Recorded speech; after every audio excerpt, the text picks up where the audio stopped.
नाज़िन programme views time में भलीकार आऊं हैं अवां जो मेज़बान जुनेद अंसारी।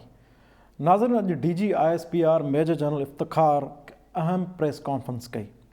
GHQ में प्रेस कॉन्फ्रेंस दौरान जनरल बाबर इफ्तिखार जो चवणु हो जेकॾहिं PDM पिंडी आई त उनजो वेलकम कंदासीं ऐं मौलाना फज़लुर रहमान खे चांहि पियारींदासीं। उन वाज़े कयो त फ़ौज खे सियासत में गेलण जी कोशिश न कई वञे, कंहिंसां के बैकडोर राब्ता न आहिनि।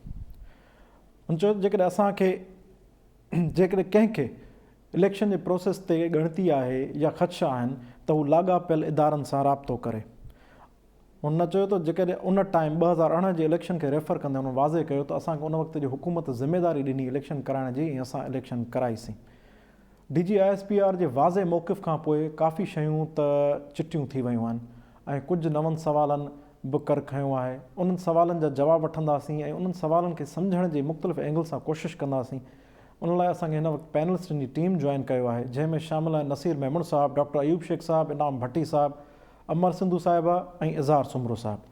सभ खां पहिरीं हलूं था नसीर मेमून साहिबु ॾे। नसीर मेमून साहिबु, DG ISPR जेके वाज़े पोज़ीशन अख़्तियार कई आहे काफ़ी मुंदल मामलनि में, जंहिंमें उन्हनि चयो आहे त मुल्क खे सिक्योरिटी थ्रेट बि आहिनि। गुज़िरियल 10 सालनि में सिक्योरिटी चैलेंजिस खे मुल्क मुंहुं ॾिनो ऐं उन जे बावजूदि जेका हिकु असां स्टेबिलिटी आणण जी कोशिशि कयूं पिया ऐं ख़ासि तौर ते हुननि जेको पॉलिटिकल सिनेरियो खे वाज़े कयो आहे, पंहिंजी पोज़ीशन वाज़े कई आहे।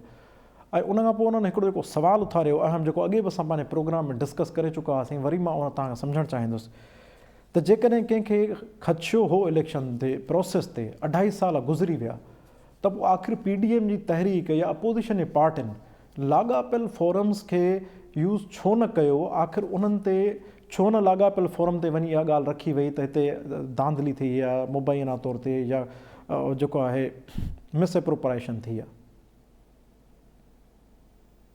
नसीर साहब, कैन यू हियर मी? जी प्लीज।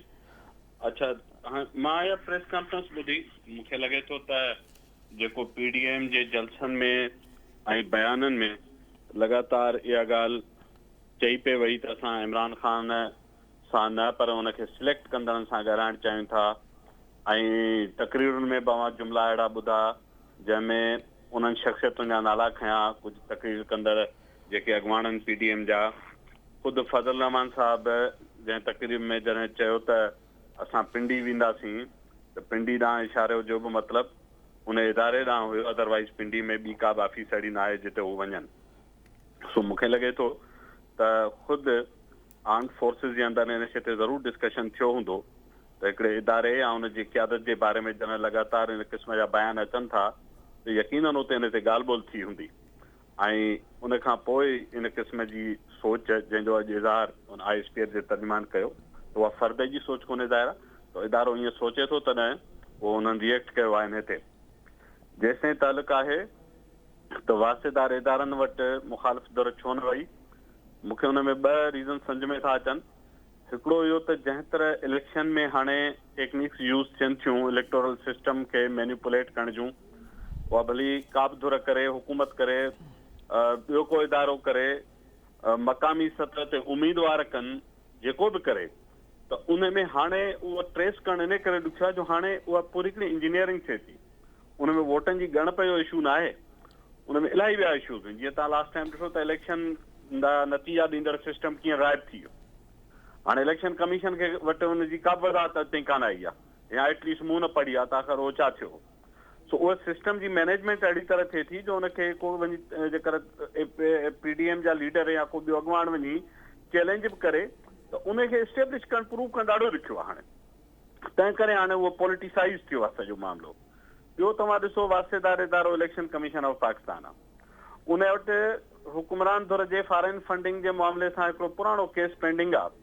ॿियनि सभिनी केसिस ते तव्हां ॾिसो, उहे नेब में हुजनि, उहे सुप्रीम कोर्ट में हुजनि, उहे मक़ामी अदालतुनि में सियासी मामलनि जा केस हुजनि, उन ते ॾाढियूं तकड़ियूं हियरिंग्स थियनि थियूं। कल्ह कंहिं मुखालिफ़ धुर अॻुवान बि इहा ॻाल्हि कई त आख़िर कहिड़ो सबबु आहे जो अधु मुदो गुज़री वियो ऐं उन ते ॻाल्हि ई नथी थिए। त पोइ वास्तेदार इदारनि ते लॻे थो त एतमाद जो बि सुवाल आहे, जंहिंजे करे हाणे मुखालिफ़ धुर जा अॻुवान उन्हनि इदारनि सां ॻाल्हाइणु चाहिनि था या मुखातिब थियनि था जेके डिसीशन मेकिंग में मैटर कनि था। फाइनली मां इहो चवंदुसि त जेको इहो चवणु आहे त असांजा पुठियां राब्ता कोन्हनि या छा? मुंहिंजो ख़्याल आहे त फ़ौज लगातार पाण खे लातालुक रखणु ऐं इहो घटि में घटि इम्प्रेशन ज़रूरु क्रिएट करणु चाहे थी। त असांजो हिन सियासी झगड़े सां वास्तो न आहे। हुकूमत ॼाणे, मुखालिफ़ धुर ॼाणे, पर पास्ट में ज़रूरु अहिड़ा अटेम्प्ट्स थिया हूंदा जिते पोइ भली पॉलिटिशियन्स हुनखे इनिशिएट कयो हुजे। तव्हांखे मोहम्मद ज़ुबैर जी मुलाक़ातूं यादि हूंदियूं, उहा ॻाल्हि बि उतां इदारे वटां ज़ाहिर थी त हिन क़िस्म जा अटेम्प्ट्स थिया हुआ। ऐं चई इन इम्कान खे रद्द नथो करे सघिजे त जॾहिं शयूं ख़राबु थियणु लॻनि त बैकग्राउंड में का इंटरफेरेंस या इंटरवेंशन उहा ज़रूरु थींदी हुजे। इनखे टोटली निग्लेक्ट करणु ॾुखियो आहे इदारनि जे लाइ। सो मां इहो सम्झां थो, फाइनली मां इहो चवंदुसि त इनखे रूल आउट नथो करे सघिजे, पर पब्लिक फेस ते ज़ाहिर आहे न को मुखालिफ़ धुर इहो चवंदी, न को ॿियो इदारो ईअं चवंदो। पर का स्टेज जॾहिं हुनजी हीट वधी डिपेंड करे थो त मुखालिफ़ धुर केतिरो तरीक़े पावरफुली उभारे थी, जंहिंखां पोइ इहो तासुर बदिलजी सघे त सभु लातालुक आहिनि या उन्हनि जो को तालुक जुड़ी थो वञे अॻिते हली। इहो ईंदड़ ॾींहनि में ॾिसणो पवंदो। जी नसीर साहब, डॉक्टर अयूब शेख साहब, अव्हां खां साॻियो ई सुवालु आहे। जेकॾहिं तव्हांखे कंहिं शइ ते एतिराज़ु आहे, फ़र्ज़ु कयो कंहिं पॉलिटिकल प्रोसेस ते एतिराज़ु आहे, हिस्ट्री ॿुधाए थी, त एटलीस्ट तव्हां जेको आहे लाॻापियल इदारा या लाॻापियल फोरम आहिनि, वास्तेदार इदारा, एटलीस्ट तव्हां उते दर त खड़काईंदव न, घटि में घटि उते तव्हां पंहिंजो लीगल या कॉन्स्टिट्यूशनल प्रोटेस्ट त कंदव। 2.5 साल गुज़री विया, को प्रोटेस्ट उन्हनि लाॻापियल इदारनि वटि त नज़र न आयो, न इलेक्शन कमीशन वटि नज़र आयो, न का अदालत में पिटीशन दाख़िल कई वई। पोइ जेकॾहिं डिमांड करे थी PDM या जेका अपोज़िशन जूं पार्टियूं आहिनि, त पोइ उन डिमांड में त सवाल काफ़ी उथंदा न। मुंहिंजो ख़्यालु हीअ आहे त ख़ुदि DG ISPR जेका अॼु प्रेस कॉन्फ्रेंस कई आहे ऐं उन में हिकु सवाल जे जवाब ते इहा ॻाल्हि कई अथसि। इन जो हिकिड़ो तरीक़ो त इहो बि हो त DG ISPR इहा ॻाल्हि बि ॿाहिरि न आणे आहे ऐं लाॻापियल जेको सरबराह सां ॻाल्हाइनि हा ऐं उन्हनि जे हवाले सां उन्हनि खे ॿुधाइनि हा त यार हिन नमूने तव्हां इदारनि खे जेको ड्रैग कयो था, उन्हनि खे गेलियो था, इहा ॻाल्हि सुठी कान्हे। ऐं हूअं बि उहो इदारो पॉलिटिकल इदारो कोन्हे, इन करे इन जे बारे में तव्हां इन नमूने जो मौक़िफ़ न रखो। इहा ॻाल्हि ख़ुदि प्रेस कॉन्फ्रेंस में करे मुंहिंजे ख़्याल में त हुन खे इहा ॻाल्हि ख़ुदि न करणु खपे हा ऐं कंहिं न कंहिं हवाले सां फज़ल रहमान ताईं PDM जी क़यादत ताईं इहा ॻाल्हि मोकिले। ॿी ॻाल्हि हीअ आहे त जीअं मां रिक्वेस्ट कयो हींअर त फज़ल रहमान ॾे माण्हू मोकिलीनि हा ऐं PDM जी क़यादत सां ॻाल्हाइनि हा, तीअं हुननि खे गवर्नमेंट ख़ासि करे 7 माण्हुनि खे, इमरान ख़ान साहब, जनाब शेख रशीद साहब, मुराद सईद, डार, जेका ॿ ॼणा आहिनि पंजाब में फिरदौस आशिक रहमान, फयाज़ चौहान, फिजली शिबली फराज साहब, उहे सभु हर वक़्तु वन पेज जी जेका ॻाल्हि था कनि, उहा इजाज़त बि उन्हनि खे न हुजणु खपे। असल में इहे सभु कुझु ॻाल्हियूं करे हे त सभु गॾिजी इहो इम्प्रेशन था ॾियनि ॼण त रुॻो जेके सिविलियन इदारा आहिनि उहे न, पर बाक़ी इदारा बि इन सॼी ॻाल्हि में हिक ई वक़्तु शामिल आहिनि। उन्हनि खे बि रोकणु खपे। मां ज़ाती तौरु सम्झां थो त इहा ॻाल्हि लेटर स्पिरिट में दुरुस्त आहे त पाकिस्तान जे इन्हनि इदारनि खे इन क़िस्म जे सिविलियन मामलनि में ॿिन्ही तरफ़नि खां कॾहिं बि गेलियो न वञे, उन्हनि खे ड्रैग न कयो वञे। ॿी ॻाल्हि हीअ आहे त अॼु जेका जनाब इफ्तिखार बाबर साहब प्रेस कॉन्फ्रेंस कई आहे, उन में हिन ॻाल्हि जी वज़ाहत अची वई त 2.5 सालनि खां पोइ बि इलेक्शन कमीशन जे बारे में जेके सवाल PDM वटि आहिनि या इन खां अवल इमरान ख़ान साहब वटि हुआ नवाज़ शरीफ़ जे दौर जे बारे में, या पंहिंजे ताहिर कादरी साहब वटि हुआ आसिफ ज़रदारी जे बारे में, इन जो मतिलबु आहे त वक़्त जी अहम ज़रूरत थी वई आहे त इलेक्शन कमीशन खे आज़ादु बि छॾियो वञे ऐं इलेक्शन कमीशन खे अहम तरीन इदारे तौरु वठी ऐं बाक़ी ॿिया जेके इदारा आहिनि उन्हनि खे बि साफ़ ऐं शिफ़ाफ़ बणाए वञे। छो त जेकॾहिं इलेक्शन कमीशन गैर जानिबदार आहे, इलेक्शन कमीशन साफ़ ऐं शिफ़ाफ़ चूंडनि कराइण में कामयाब थी थिए, पोइ जेको खटे अवाम जंहिंखे बि चाहे उनखे ऐवान में आणे पोइ जॾहिं उहे साफ़ ऐं शिफ़ाफ़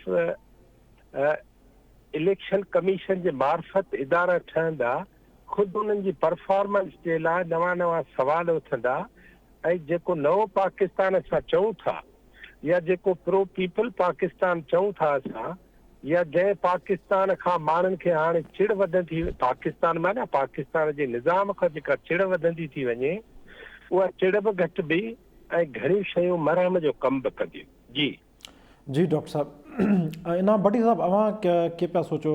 कुझु हफ़्ता पहिरीं बि असां इहो डिस्कस कयो हो त लाॻापियल इदारनि खे त घटि में घटि उते त पंहिंजी पोज़ीशन वाज़े करणु खपे हा, त अपोज़िशन जी धुरियुनि 2.5 साल आख़िर छो लॻाए छॾिया? उते पहुचण में हुननि खे कहिड़ी कबात आई? अपोज़िशन धुरियुनि में बिलख़ुसूस पीपल्स पार्टी ऐं पोइ बाक़ी ॿिया बि थोरे घणे कंहिं फ़र्क़ सां उन साॻे घाट तां मुस्तफ़ीज़ थियनि था। तंहिंजे करे शुरू में उन्हनि खे उन्हनि इदारनि सां रुजू करणु या इलेक्शन जे मुकमिल सिस्टम खे उन वक़्तु चैलेंज करणु उन्हनि बहितर न सम्झो, छाकाणि त उते उन्हनि खे नज़र पियो आयो त जेकॾहिं हू पाण इन सिस्टम जंहिं मां मुस्तफ़ीज़ थिया आहिनि इन जे ख़िलाफ़ु जेकॾहिं वेंदा त पोइ किथे ईअं न थिए जेका हुननि खे रिआयत मिली आहे उहा बि किथे पधरी थी पए। तंहिंजे करे मुंहिंजो अंदाज़ो इहो आहे त शुरू में जेके इलेक्शन्स खां इमीडिएट पोइ इन्हनि सभिनी उन्हनि रिज़ल्ट्स खे क़बूल कयो, उन रिज़ल्ट्स जे क़बूल करण जे पुठियां बि ख़ुदि इहो ई सबबु आहे जेका उन्हनि खे पाण खे बि ख़बर आहे। ॿी ॻाल्हि इहा आहे त अॼु जो रुॻो न, माज़ी जो सॼो 71 खां पोइ जूं जेके बि इलेक्शन्स आहिनि उन में जेके बि मामलात थियनि था उन्हनि सभिनी खां ई सभु जमायतूं चङी रीति वाक़ुफ़ आहिनि। जेका ॻाल्हि कनि था त उते इलेक्शन्स में मुदाख़लत थिए थी या सियासत में मुदाख़लत थिए थी त उन मुदाख़लत खे दावत ॾींदड़ ई ख़ुदि पाण हुजनि था। हींअर बि जेकॾहिं आउं सम्झां थो ISPR जेकॾहिं इहा शइ वाज़े करे थी त उनजो इन शइ सां को तालुक़ु न आहे त तमामु ज़बरदस्त सुठी ॻाल्हि आहे ऐं इन्हनि खे क़बूल करणु घुरिजे। पोइ इन्हनि सभिनी सियासी जमायतुनि खे गॾिजी PTI सां ॻाल्हाइणु घुरिजे ऐं केरु छा PTI दावा करे ऐलानिया चवंदी छा त असीं इन हक़ में आहियूं त पाकिस्तान जे सियासी सिस्टम जे अंदरि कंहिं ॿिए इदारे जी मुदाख़लत हुजे। मां नथो सम्झां त को हू बि इहा शइ क़बूल कंदा, छाकाणि त इन्हनि हुकुमरानी खां अॻु में हू ख़ुदि बि इन शइ जो रोईंदा रहिया आहिनि त किथां ॿिए हंधा का शइ मैनेज थी वञे। त पोइ जेकॾहिं ही गॾियल तौर ते इन ते हुजनि त इन्हनि खे हुजणु ईअं घुरिजे त ही सभु चवनि त असीं सियासतदान हिकु पेज ते आहियूं। उहे हिकु पेज ते पाण में हुजण जे बजाए ॿिए कंहिंखे ज़ोरी पंहिंजे पेज ते खणी था अचनि त उहे असां सां हिकु पेज ते आहिनि, जिन जी पंहिंजी बार बार इहा दावा आहे त असांजो इन सां न को अचे न वञे। त पोइ बहितर इहो आहे त इन्हनि खे गॾिजी उन ते का हिकमत अमली जोड़णु खपे। ख़राबी मुमकिना तौर ते कुझु इन्हनि इदारनि जे अंदरि बि आहे। जेके इलेक्शन कमीशन जो सिस्टम आहे, इलेक्शन ट्रिब्यूनल्स जेके जुड़नि था उनजो जेको सिस्टम आहे, इलेक्शन जो प्रोसेस जेको आहे उनजो जेको सिस्टम आहे, उन में बि ख़ुदि जेके इहे सभु ख़राबियूं आऊं त ईअं थो सम्झां त उहे ख़ुदि डिज़ाइंड उन में इहे ॾिनल आहिनि त जीअं, छाकाणि त उन मां सिर्फ़ु इहे ई वॾियूं धुरियूं जेके आहिनि, जेके पार्टियूं आहिनि वॾियूं, उहे उन मां मुस्तफ़िज़ थी सघनि, उहे उन मां फ़ाइदो वठी सघनि।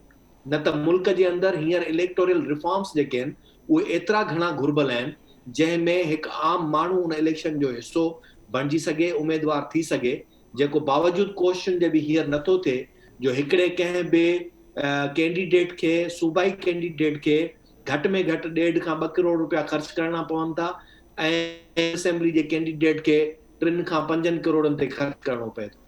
त इहे सभु शयूं जेके आहिनि बावजूदि लिखत में त इलेक्शन जे हिन फॉर्मेट में इलेक्टोरल जेको हुननि जो बुक आहे इलेक्शन कमीशन जो त हेतिरो ख़र्च थींदो, हिन हद ताईं थींदो, उहो त सही आहे, पर अमलन ईअं नथो थिए त उन में केरु ज़िम्मेवार आहे? उन में इहे सभु सियासी जमायतूं जेके उनजो हिसो आहिनि उहे ज़िम्मेवार आहिनि। उहे उनखे कीअं अवामी बणाए सघनि, आम बणाए सघनि, जो वाकई रियल डेमोक्रेटिक प्रोसेस जेको आहे उहो वधी सघे तॾहिं थी सघंदो।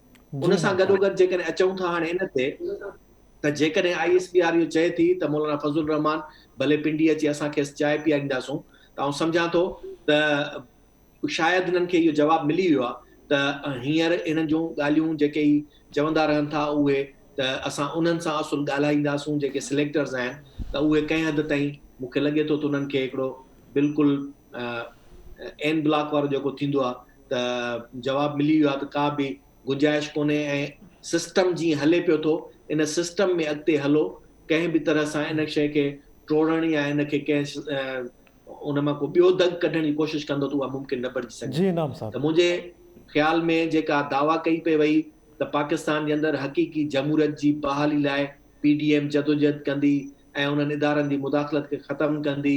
ही ख़ुदि उन्हनि जी इनाम इदारनि साहब। खे पाण जॾहिं रुजू कनि था, दावत ॾियनि था ॻाल्हाइण जी या ॻाल्हियुनि जी, त ख़ुदि जहिड़ो ही क़बूल था कनि त जी उन्हनि इनाम जे साहब। ई सभु कुझु उन सां थींदो। जी तंहिंजे इनाम साहब, करे तव्हांजो हिननि मौक़िफ़ खे अची वियो पाण इनाम खे साहब। थोरो दुरुस्त करणु खपे डेमोक्रेटिक प्रोसेस में। जी इनाम साहब, तव्हांजो मौक़िफ़ अची वियो। अमर साहिबा, तव्हांजी कहिड़ी राय आहे? ॾिसो, ही जेका अॼोकी जेका प्रेस कॉन्फ्रेंस आहे, उहा प्रेस कॉन्फ्रेंस पाकिस्तान जे पूरे सियासी सिनारियो खे ऐं उन जे विच में जेके मौजूदु तज़ाद ऐं पाकिस्तान जी रियासत जे अंदरि जा जेके तज़ाद आहिनि उनखे कंहिं हवाले सां ईअं वाज़े करे थो त अॼोकी जेका PDM जे हवाले सां ॻाल्हि ॿोल थी ऐं उनजी PDM जे पारां मौलाना फज़ल रहमान जी जेका ख़ासि तौर ते पिंडी लॉन्ग मार्च वारे इशारे जे रेस्पॉन्स में जेको कुझु मैडम, मां तव्हांखे थोरो इंटरप्ट कंदुसि हिते, बिल्कुलु इन ते ॻाल्हाईंदासीं। मुंहिंजो सुवाल मां रिपीट करे थो छॾियां। सिंपल इहो आहे त PDM लाॻापियल फोरम्स खे 2.5 सालनि खां इस्तेमालु छो न कयो? ॾिसो, लाॻापियल फोरम्स जे हवाले सां ॻाल्हि तॾहिं थी सघे जेॾी महिल पाकिस्तान जे अंदरि इहो आम तासुर इहो हुजे त जेके इदारा आहिनि उन में कोर्टनि अदालतनि खां वेंदे नेब खां वेंदे इलेक्शन कमीशन उहे हक़ीक़ी तौर ते न्यूट्रलिटी वारो कमु कनि था त उन खां पोइ त मुमकिन आहे ऐं त इदारनि सां ॻाल्हायो बि वञे, इदारनि सां रुजू बि कयो वञे। केतिरा ई अहिड़ा केस आहिनि जेके अपोज़िशन जे हवाले सां जेकॾहिं तव्हां ॾिसो त नेब वटि पिया आहिनि, उहे अञा केस दाख़िल पोइ थो थिए, माण्हू अॻु में खॼी था वञनि। ॿिए पासे मिनिस्टर आहिनि जेके पंहिंजे मिनिस्टर जो प्रोटोकॉल पूरो जेके आहिनि से उन में वेठा आहिनि, उन्हनि ते नेब जा केसिस आहिनि ऐं उन्हनि खे हथु नथो लाथो वञे। साॻे तरीक़े सां इलेक्शन कमीशन जे हवाले सां बि जेका आम तासुर ऐं आम रिवायत अॼु ॾींहुं ताईं रही आहे उहा इहा ई रही आहे त जेकॾहिं को केस जंहिंजो तालुक़ु अपोज़िशन या मुखालिफ़ धुर जे कंहिं बि माण्हूअ सां आहे, पोइ उहो नाअहली जे बारे में हुजे, असासन जे बारे में हुजे या अञा ॿी जेका असां ॿिटी शोहरत जे बारे में हुजे, त उन्हनि ते तव्हां ॾिसो था त फ़ैसिला ऐं केस हलण ऐं जेका असां उहा जल्दी शुरू थियनि था। भली जेकॾहिं रिवायती तौर ते इलेक्शन जे हवाले सां खणी जेका मुखालिफ़ धुर न वई हुजे हिन में इलेक्शन कमीशन न, पर इलेक्शन कमीशन में ख़ान साहब जी जेका असां पार्टी जे हवाले सां फॉरेन फंडिंग वारो जेको आहे सो केस पियो आहे ऐं उहो केतिरे वक़्त खां केस पियो आहे। पर मां सॼी सम्झां थी त इन्हनि अदालतनि सां रुजू करणु न करण खां वधीक अहम ॻाल्हि उहा आहे जेका जंहिंजे करे जेका असां अॼु इदारे खे जेको आहे सो इहो ॾियणो पियो आहे, उहा ॻाल्हि मुंहिंजे ख़्याल में PDM खां वधीक ख़ुदि हुकूमती जेके बेंचनि ते वेठा आहिनि वींदे ख़ान साहब खां। ख़ान साहब हर तकरीर जे अंदरि जेका असां इन इदारे जो नालो खणे थो, हर तकरीर जे अंदरि उनखे बार बार इहो रिपीट करिणो थो पए त इदारो मुंहिंजे पोयां बीठल आहे, इदारो मूंसां गॾु आहे। त मां सम्झां थी त उनखे मुतनाज़ा करण में या उनखे जेका असां इहो PDM खे इहो फ़ैसिलो वठण में त उन्हनि खे जेका असां इन ॾांहुं पार्लियामेंट न करणु खपे या पिंडी ॾांहुं जेका असां मार्च करणु खपे, उनमें वॾे में वॾो हथु जेको आहे सो हुकूमत जी बेंचनि ते वेठल वज़ीर आज़म सां गॾु उन जे वज़ीरनि जी टीम जो आहे। तंहिंजे करे थियण त ईअं खपे आहे त अॼु जेका असां जहिड़े तरीक़े सां मौलाना फज़ल रहमान खे मुखातिब थी चयो वियो आहे, अहिड़े तरीक़े सां हुकूमती बेंचनि ते वेठल वज़ीर आज़म खां वेंदे जेका असां उन्हनि खे चयो वञे आहे त पंहिंजे सियासी मामलनि जे अंदरि, पंहिंजे सियासी दिफ़ा जे अंदरि, पंहिंजी सियासी जेका असां कारकर्दगी खे जेका असां जस्टिफाई करण जे लाइ इन जो इदारे जो नालो न वरितो वञे, इदारे खे दिफ़ा तौर, इदारे खे शील तौर साम्हूं न रखियो वञे। ऐं जेकॾहिं ख़ान साहब इहो न करे हा त मां सम्झां थी त गुज़िरियल समूरनि जेके आहिनि से जेके मुखालिफ़ धुर में माज़ीअ में जेके बि तहरीकूं रहियूं आहिनि, उहे तहरीकूं हमेशह सियासी जेका असां शक्ल में ऐं सियासी इदारनि ॾांहुं रहियूं आहिनि, पार्लियामेंट ॾांहुं रहियूं आहिनि। हुकूमती बेंचनि ॾांहुं रहियूं आहिनि, पर ही पहिरियों दफ़ो जेको थी रहियो आहे उन पहिरें दफ़े इहो सभु कुझु थियण जो वॾे में वॾो सबबु इहो आहे जेको 1 पेज वारो नैरेटिव ॾिनो वियो ऐं उन 1 पेज वारे नैरेटिव में सभ खां वधीक वोकल जेके आहिनि से उहे ख़ुदि हुकूमती बेंचनि वारा रहिया, ख़ुदि ख़ान साहब रहियो। त मां सम्झां थी त इन प्रेस कॉन्फ्रेंस जे हवाले सां उनखे अञा बि जेका असां ॿिए तरीक़े सां उन्हनि खे हुकूमती बेंचनि खे ज़रूरु जेका असां इहा इन ॻाल्हि जी निशानदेही कराइण खपे त पंहिंजे दिफ़ा लाइ सुभाणे मुखालिफ़ धुर इदारनि खे ज़रूरु जेको आहे पंहिंजो रेस्पॉन्स ॾींदी ऐं पंहिंजो पॉलिटिकल नैरेटिव इदारनि जे ख़िलाफ़ ठाहींदी। जी मैडम, बिल्कुलु तव्हांजो मौक़िफ़ अची वियो। इज़हार सुमरो साहिबु, तव्हांजो कहिड़ो ख़्यालु आहे? जेको सुवालु उथियो आहे त जेकॾहिं PDM 2.5 सालनि ताईं लाॻापियल फोरम्स खे इस्तेमालु छो न कयो? इज़हार साहिबु, तव्हां इहो बुनियादी नोयत जो सुवालु आहे। जमहूरियत जी हक़ीक़ी जमहूरियत जी बहाली जी तहरीक हिकु पासे, पर जेकॾहिं घुर्बल फोरम्स ऐं तरीक़ेकार अख़्तियार न कया वेंदा त पोइ इन क़िस्म जा सुवाल उथंदा। शुरू वारे टाइम ते जेकॾहिं हिन इलेक्शन जे नतीजनि ऐं उनजे तरीक़ेकार ते एतिराज़ वारिया वञनि हा त उन वक़्तु काफ़ी ग्राउंड्स मौजूदु हुआ, काफ़ी एतिराज़ बि साम्हूं अची रहिया हुआ, न रुगो PDM पर ॿियनि पार्टियुनि जे तरफ़ां बि अची रहिया हुआ। ख़ुदि तहरीक इंसाफ़ बि दाऊं पिए कयूं, कुझु जाइनि ते त उन्हनि जा माण्हू हाराए विया आहिनि चंद 100 वोटनि ते। त इन सॼे प्रोसेस में जेका ख़ामोशी ऐं कंप्रोमाइज़ कयो वियो उहो कहिड़े सबब जे करे कयो वियो? सियासी मसलत लाइ कयो वियो या कुझु ॿिया फैक्टर्स हुआ, पर बहरहाल उहो ग़लति फ़ैसिलो हुयो। ऐं उन जे ई करे हाणे जॾहिं ही धांधली जी ॻाल्हि कनि था त उहा ॻाल्हि पंहिंजो वज़न विञाए वेठी आहे। बाक़ी जेके ॿिया ग्राउंड्स थी सघनि था हिन हुकूमत जे ख़िलाफ़ु तहरीक हलाइण जा, उहे पंहिंजी जाइ ते आहिनि। ऐं बाक़ी जेका अॼु प्रेस कॉन्फ्रेंस थी आहे इन में दोस्तनि ॿिया ॿिया पहलू डिटेल में ॻाल्हाया आहिनि। आउं रुगो हिकु ॿ ॻाल्हियूं करणु चाहियां थो। हिकिड़ो त इन जी ज़रूरत छो महसूसु थी आहे, इहो हिकिड़ो बुनियादी नोयत जो सुवालु आहे। ऐं बिल्कुलु इहा ॻाल्हि वज़न रखे थी त ख़ुदि हुकूमत ई आहे जेका इदारनि जा नाला वठे थी ऐं इदारनि जे तरफ़ां कॾहिं तर्जुमानी करे थी ऐं कॾहिं इहो चवे थी त उहे असां सां गॾु आहिनि। यानी कि ॿियनि लफ़्ज़नि में जेको इदारनि खे कंट्रोवर्शियल करण वारो अमल आहे उन में हुकूमत जो वधीक अमल दख़ल आहे। अव्हांखे यादि हूंदो उहो वाक़ियो जेको हिकिड़े ख़ानगी TV चैनल ते थियो, उहो कंहिं कयो? उहो तहरीक इंसाफ़ जे वफ़ाक़ी वज़ीर फैसल वाडा कयो, जॾहिं उहो हिकिड़ो बूट खणी अची हिकिड़े प्रोग्राम में वेठो हुयो। तव्हां इन मां अंदाज़ो कयो त ही इदारनि खे इन सतह ते कंट्रोवर्शियल कंदा रहिया आहिनि। तंहिंजे करे इदारे ज़रूरत महसूसु कई आहे त इन जी वज़ाहत कई वञे। ऐं हिकिड़ी मस्बत ॻाल्हि बि हिकु लिहाज़ खां आहे त इदारे हिकिड़ियूं बुनियादी ॻाल्हियूं वाज़े कयूं आहिनि त उन्हनि जो रोल हुकूमत जे मातिहत आहे। उन्हनि इहो बि वाज़े कयो आहे त हू कंहिं बि तरह जी बैकडोर डिप्लोमेसी या कंहिं मामले में इन्वॉल्व न आहिनि। त इहे त हाणे तारीख़ जो रिकॉर्ड में अची वियूं न शयूं। हाणे जेकॾहिं ही हुकूमत का अहिड़ी ॻाल्हि करे थी का 19-20 तहरीक इंसाफ़ जी हुकूमत, त उन खां पोइ थी सघे थो इन्हनि खां बि पुछाणो थिए त जॾहिं असां हिकिड़ी लाइन ड्रा कई आहे। ॾिसो इहा चवण लाइ त आसान आहे त इहा रुगो उन मौलाना फज़ल रहमान या PDM लाइ आहे जिन खे चांहि जी ऑफर कई वई आहे। ख़ुदि इहो जेस्चर केॾो पॉज़िटिव आहे। ऐं इन खां अॻु में तव्हां TV ते ॾिठो त कुझु रिटायर्ड ऑफिसर जंहिं क़िस्म जी ॿोली ॻाल्हाए रहिया हुआ, मूं कल्ह टियों बि ॾिठो त नाला वठी इंतिहाई अग्रेसिव अंदाज़ में उहो गुफ़्तगू करे रहिया हुआ त तव्हां अचो त असां तव्हांखे ॾिसंदासीं। इन क़िस्म जी गुफ़्तगू खां पोइ हीउ जेको जेस्चर आहे इहो बिल्कुलु डिफरेंट आहे ऐं पॉज़िटिव आहे। शयुनि जा ॿई पहलू ॾिसबा आहिनि। असां हिन खे हरूभरू अपोज़िशन सेंट्रिक ॻाल्हि छो था सम्झो त हीउ रुगो मुखालिफ़ धुर जे लाइ गुफ़्तगू आहे। ख़ुदि इमरान ख़ान जी पार्टी या उन जी हुकूमत जे अंदरि जेके बहरान आहिनि उन हवाले सां बि इहा ॻाल्हि वाज़े आहे। हाणे जेकॾहिं ही उन्हनि लाइन ड्रा कई आहे त इन खां पोइ हाणे इमरान ख़ान खे कई मामला पंहिंजो पाण करणा पवंदा, पाण फेस करणा पवंदा। उन जो मिसाल अव्हां वटि कोयटा वारो बि आहे।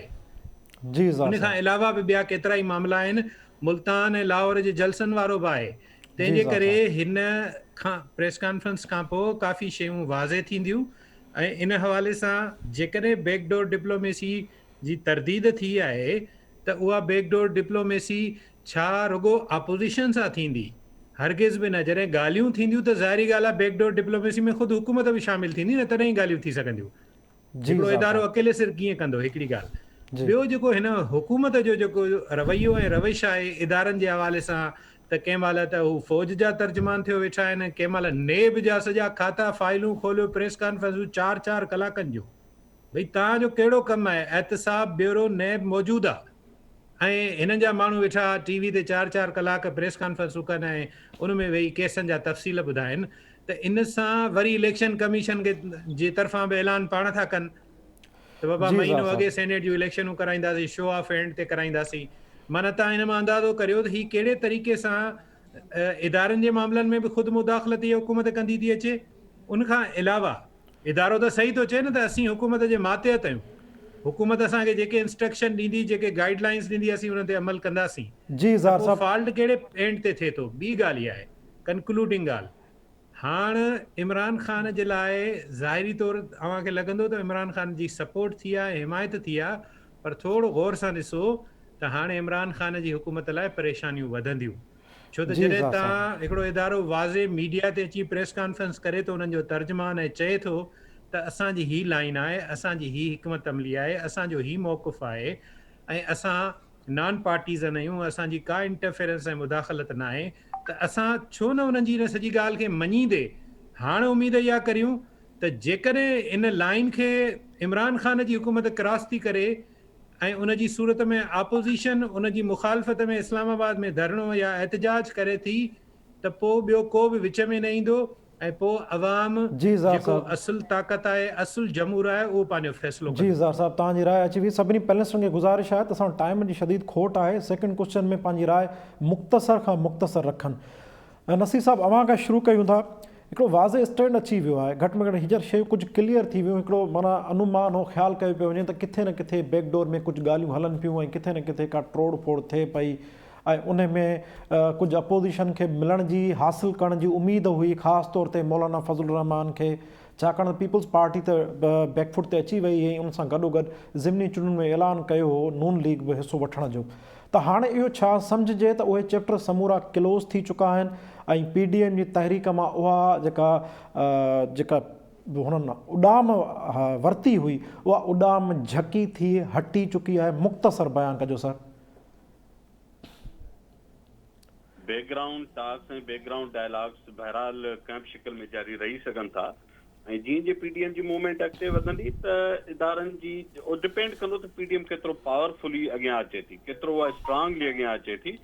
मां हिनखे रूल आउट नथो कयां। हा, पब्लिक फोरम ते को बि कोन चवंदो, न को मुखालिफ़ चवंदी त असां सां केरु ॻाल्हाए थो, न को ॻाल्हाइण वारा कॾहिं चवंदा त असां ॻाल्हायूं था। पब्लिक फेस इहो ई हूंदो आहे, पर इहो डिपेंड कंदो त PDM जी एग्रेसिव मूवमेंट केतिरी स्ट्रांग थी उभिरे। कंहिं बि स्टेज ते को न को इदारो हुनखे सेटल करण लाइ विच ते पइजी सघे थो। इन चैप्टर खे मां क्लोज़ नथो सम्झां, पर पब्लिक पोज़ीशन इहा आहे जेका ॿुधाई वई आहे। जी नसीर साहब, डॉक्टर अयूब शेख साहब, मुख़्तसर 30-35 सेकंड में बयानु कजो, छा इन किस्से खे फ़िलहाल ख़तमु सम्झिजे? मुंहिंजो ख़्यालु आहे त हीअ 31 जनवरी जी तयारी आहे ऐं ख़ुदि ISPR जेका आहे उहा इन मामले में पाण इन्वॉल्व थियणु शुरू थी आहे ऐं हुकूमत ऐं उनजा वज़ीर जिन जेतिरो बि ॻाल्हायो उन मां का बि ॻाल्हि ख़राबु थी, सुठी न थी, का बि बैकडोर डिप्लोमेसी न ठही, पर बैड डोर डिप्लोमेसी ठही। इन करे सरकार जेका आहे पाण साम्हूं आई। जी सर। इनाम साहब, अयूब साहब ॾाढो ज़बरदस्त जुमिलो अदा कयो आहे, बैक डोर डिप्लोमेसी न ठही पर बेड डोर डिप्लोमेसी ठही। Your comment sir. इनाम साहब, तव्हां मूंखे ॿुधी रहिया आहियो? इज़हार साहब, मां तव्हां ॾे पियो चाहियां, तव्हांजी कहिड़ी राय आहे? आउं सम्झां थो त इहे हतमी नतीजो न कढिजे इन ॻाल्हि मां। थोरो ॾिसिजे त इन सूरताल जा कहिड़ा सबब हुआ, इहे बि ज़ाहिर थी वेंदा। ऐं ॿी ॻाल्हि हिन में ॾिसण जहिड़ी ॻाल्हि इहा आहे त हाणे ॿई पासा चेक कबा, हुकूमत जो इन खां पोइ रवैयो कहिड़ो थो बीहे ऐं अपोज़िशन जो कहिड़ो थो बीहे। छो त जॾहिं लाइन छिकिजी वई आहे न, लाइन ॿिन्ही जे लाइ छिकिजी वई आहे। हाणे जेको क्रॉस कंदो लाइन खे, गवर्नमेंट करे या अपोज़िशन, जेको बि क्रॉस कंदो त उन जे लाइ परेशानियूं थींदियूं। ऐं इदारे में जॾहिं वाज़े ॻाल्हि करे छॾी आहे त हाणे जेकॾहिं अपोज़िशन जो ख़्यालु आहे, मिसाल PDM जो इहो ख़्यालु आहे त उन्हनि खे इदारो जेको आहे अनड्यू फेवर करे थो तहरीक इंसाफ़ खे, त पोइ PDM खे बि उहे एविडेंस साम्हूं आणा पवंदा उहे डिटेल साम्हूं ॾियणा पवंदा, अदरवाइज़ मुंहिंजी ॻाल्हि में बि वज़न न रहंदो। सो मुस्तक़बिल में अञा कुझु शयूं ज़ाहिर थियणियूं आहिनि, या आख़िरी प्रेस कॉन्फ्रेंस न आहे, आख़िरी ॻाल्हि न आहे। जी अमर साहिब, तव्हांजी कहिड़ी राय आहे? अयूब शेख साहब जो चवणु आहे त हीअ बैकडोर डिप्लोमेसी न पर बेड डोर डिप्लोमेसी साबित थी। ऐं मां इन ॻाल्हि जी बिल्कुलु हामी आहियां त जीअं तहरीक वधंदी अॻिते हलंदी त उन हवाले सां अञा रेस्पॉन्सिस ज़रूरु ईंदा, ज़रूरु ॻाल्हियूं थींदियूं। पर हिन वक़्तु जेको मौलाना फज़ल रहमान जे तरफ़ां पिंडी ॾांहुं मार्च करण जी जेका आई, हिन वक़्तु सिर्फ़ु उनजो रिएक्शन आयो आहे। अदरवाइज़ मां ईअं सम्झां थी त इहे ॻाल्हियूं आख़िरी लम्हे ताईं इहे ॻाल्हियूं हलंदियूं रहंदियूं। जी अमर साहिबा, इनाम साहब तव्हांजी कहिड़ी राय आहे? बैड डोर डिप्लोमेसी जे करे सॼियूं शयूं ख़राब थियूं। दरवाज़े बंदि करण सां गॾो गॾु उनखे चयो वियो आहे त हू मैदान ऐं हू गोए वञो, जेको ॾाढो थींदो उनजो ई अॻिते जेको आहे मुस्तक़बिल में को ग्राउंड ठहंदो। त मूंखे लॻे थो जेका इलेक्शन में हिसो वठणु, सेनेट में वापसि हिसो इलेक्शन में वठणु ऐं इस्तीफ़ाऊं न ॾियणु, इहा हिन जी निशानदेही आहे त हू कंहिं बि तरह सां मैदान ख़ाली छॾण लाइ तयारु न आहिनि। उन्हनि खे इहा शइ नज़र आई हूंदी त जेकॾहिं हू इन दग ते वेंदा त किथे ईअं न थिए त कंहिं वॾे अरसे जे लाइ इन सियासी मैदान में आउट थी वञनि। इहे ख़ासि करे ॿ वॾियूं जमायतूं, तंहिंजे करे हुननि हाणे पंहिंजी हिकमत अमली तब्दील करे सिर्फ़ु इन एहतजाजनि ऐं इन सां गॾोगॾु इलेक्शन में हिसो वठण खे ई पंहिंजे लाइ बहितर सम्झो आहे। ऐं ॻाल्हियूं घटि में घटि मूंखे हाणे नज़र नथो अचे त को हींअर विच में को किथे का बि हुकूमत वेंदी हुजे ऐं उन्हनि जे लाइ हिननि सां ॻाल्हियूं थियनि। जी वॾी महिरबानी इनाम भट्टी साहब, सभिनी पैनलिस्टनि जी वॾी महिरबानी जंहिं हिन अहम मौज़ूअ ते पंहिंजी राय खां आगाह कयो। नाज़रीन, प्रोग्राम में टाइम पंहिंजी पुॼाणी ते पियो पहुचे। पंहिंजे मेज़बान जुनैद अंसारी खे ॾींदा इजाज़त। सदाईं गॾु।